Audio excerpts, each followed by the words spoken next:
नमस्कार दोस्तों, इस वीडियो में बात करने जा रहे हैं पावर स्टार पवन सिंह जी के आने वाले न्यू सॉन्ग के बारे में। तो दोस्तों, पावर स्टार पवन सिंह जी का न्यू सॉन्ग आ रहा है, जिस सॉन्ग का नाम है डॉक्टर साहेब माना की हैं। डॉक्टर साहेब माना की हैं। दोस्तों, इस सॉन्ग का फर्स्ट लुक जारी कर दिया गया है, जो कि आप लोगों के मोबाइल की स्क्रीन पर दिखाई दे रहा होगा।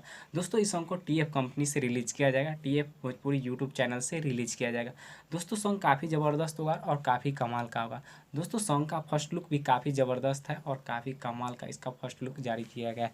दोस्तों, इस सॉन्ग का बहुत जल्द रिलीज डेट भी अनाउंसमेंट किया जाएगा और बहुत जल्द इस सॉन्ग का टीजर भी आएगा। दोस्तों, इस सॉन्ग का फर्स्ट लुक आप लोगों को कैसा लगा नीचे कमेंट करके जरूर बताएं। दोस्तों, हाल ही में पावर स्टार पवन सिंह जी का सॉन्ग रिलीज हुआ था, पुदीना ये हसीना मजनुआ पीटा था।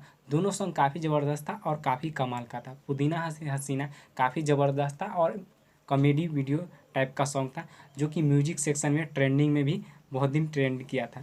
तो दोस्तों, यह सॉन्ग भी काफ़ी ज़बरदस्त होने वाला है और काफ़ी कमाल का होने वाला है। दोस्तों, गीत को लिखे हैं राकेश पांडे जी ने, संगीत दिए हैं प्रियांशु सिंह जी ने और गीत को गाए हैं पावर स्टार पवन सिंह जी ने। तो बहुत जल्द आप लोगों के बीच पावर स्टार पवन सिंह जी का न्यू सॉन्ग डॉक्टर साहेब माना की हैं, यह सॉन्ग आने वाला है। तो भोजपुरी के ऐसे ही खबर जानने के लिए हमारे चैनल को सब्सक्राइब करें।